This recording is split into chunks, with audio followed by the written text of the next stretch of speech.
Last-minute beachgoers with some of those live cameras that we've been dipping into on the, while the weather is still kind of holding up. Not so much for the Outer Banks right now. Yeah. Places like Myrtle Beach. It was earlier.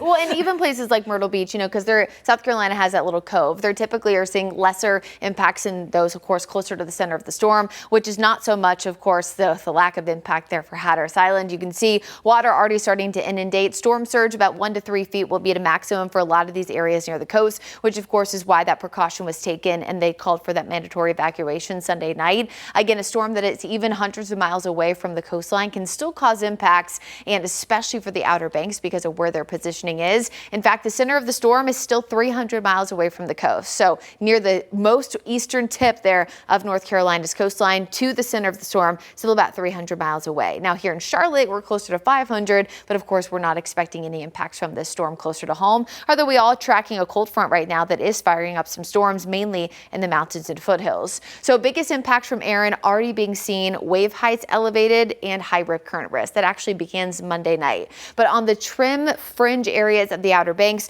they'll see wind gusts between about 40 to 50 miles an hour overnight, and that's where that 37% chance of winds of 39 miles an hour comes from as we look at this tropical storm map from the National Hurricane Center. Now, this is for sustained tropical storm force winds, which are 39 miles per hour or higher. So it shows you that the sustained winds aren't going to be as high, but the wind gusts are going to peak at 52 miles an hour again overnight into Thursday morning. This will largely last past midnight through about lunchtime tomorrow, and then that storm pulls away, of course, and winds do begin to lower. Now, it's not just us here in the Carolinas that have that rip current risk. It's actually really all of the eastern seaboard. And again, it started Monday night. We at least stay high through Friday.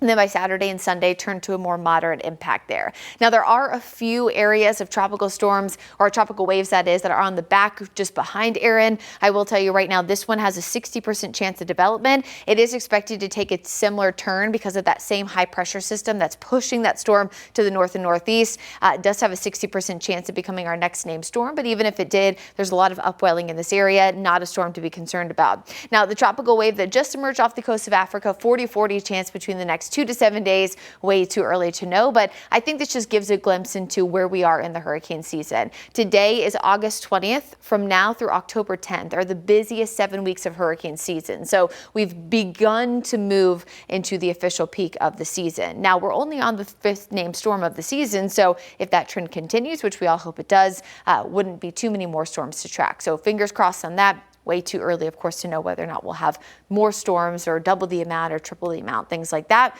But you can trust our team to have you covered every step of the way, no matter how many storms we get. Hopefully all of them stay away from the U.S. Now, center of storm, of course, again, a few hundred miles away from the Carolina coastline. Here in the Charlotte area, we are dealing with some storms up in the mountains and foothills. A lot of heavy rain earlier, prompting a flash flood warning in effect for eastern Ashe and Watauga County. That has since begun to shift away. Still dealing with some heavy rain on the southwestern side here of Ashe County heading into Avery County. You can see some heavy rain there just west of Blowing Rock. A few lightning strikes as well. Lesser rainfall overall, Burke and Caldwell County as those storms are weakening, but we do have a few additional storms popping up there in parts of Cleveland County. So most of the activity tonight is well north of I-85. I don't expect anything in the Queen City. Tomorrow morning, we're still dry with a rinse repeat forecast by Thursday afternoon with a few pop-up storms before we turn to a wetter and cooler pattern by Friday and Saturday. As the cold front starts to push through the area, more clouds means temperatures only reaching the low 80s and a few more opportunities for rain. Now, by Sunday, we will start to see a few more storms. Monday, probably the best day we have, and then another big cool down is expected.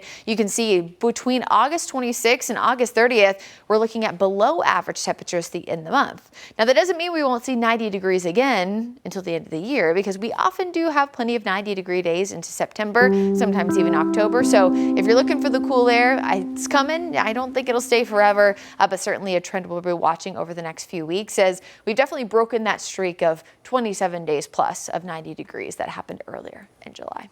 All right, Brittany, thank you.